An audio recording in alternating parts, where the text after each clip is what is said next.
buat kamu yang mungkin ingin memotret makro tapi sedang tidak punya budget untuk beli lensa baru, kamu bisa gunakan cara saya ini sambil nunggu hingga nanti kamu punya budget untuk beli lensa makro. Mungkin di antara kalian pasti sudah banyak yang tahu jika lensa dibalik seperti ini kemudian didekatkan ke sensor, maka akan menghasilkan gambar yang close up sehingga dapat menangkap gambar makro. Masalahnya, jika lensa dibalik seperti ini tidak akan masuk ke mounting kamera ya, dan tidak akan bisa terpasang. Untuk mengatasi hal tersebut, kita butuh alat seperti ini. Ini adalah adapter reverse. Jadi, kita bisa memanfaatkan lensa yang sudah ada atau yang sudah kita miliki untuk menghasilkan gambar makro menggunakan sistem reverse atau sistem lensa terbalik. Lihat lensa Meiki yang murah ini yang harganya cuma 700 ribuan, kini bisa juga digunakan untuk motret makro. Tapi ingat, untuk membeli adapter reverse itu ada patokannya ya. Jadi misalkan lensa kamu diameter depannya berukuran 49 mili, maka kamu harus beli adapter reverse berukuran 49 mili juga. Setiap lensa biasanya akan menampilkan ukuran diameter di bagian depannya. Ini biasanya agar kita bisa menggunakan aksesoris yang sesuai seperti misalnya filter, hood, dan lain-lain. Setelah tahu diameter lensa yang akan digunakan untuk motret makro, maka kita tinggal cari adapter reverse berdasarkan kamera yang kamu gunakan. Jadi, jika misalnya diameternya 49 mili dan kamera yang kamu gunakan adalah Sony, maka kita tinggal cari di e-commerce adapter reverse 49 mili Sony seperti ini ya.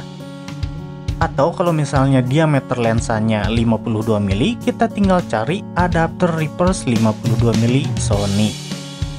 Dengan modal hanya 20 hingga 50 ribuan saja, kini kita bisa motret atau rekam video makro menggunakan lensa yang sudah ada.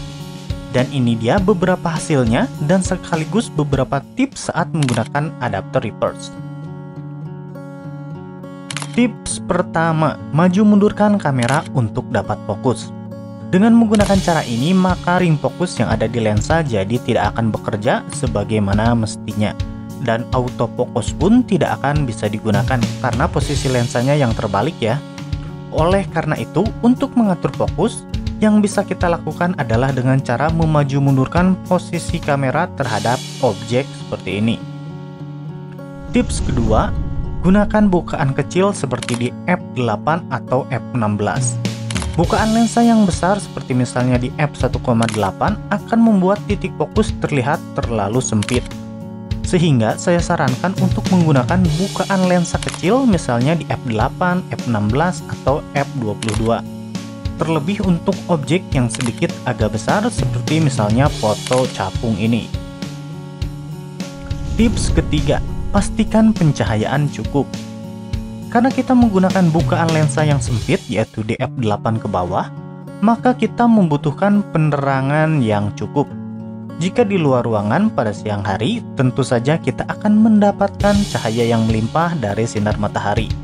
Tapi kalau di dalam ruangan kita butuh lighting yang sangat terang agar kita bisa menghasilkan gambar dengan pencahayaan yang baik. Tips keempat, jika memungkinkan gunakan tripod. Memotret dari jarak yang sangat dekat dengan objek yang kecil sangat rawan objek jadi blur karena goncangan sedikit saja. Sehingga kita membutuhkan stabilitas yang tinggi. Jika kamera kamu tidak memiliki stabilizer, maka saya sarankan untuk menggunakan tripod atau gunakan shutter speed yang tinggi. Dan itu dia cara saya dalam menghasilkan video atau foto makro tanpa harus membeli lensa makro. Namun jika memang kamu punya budget untuk membeli lensa makro, maka itu akan jauh lebih baik karena kita bisa mendapatkan fitur seperti autofocus dan ketajaman yang lebih terjaga.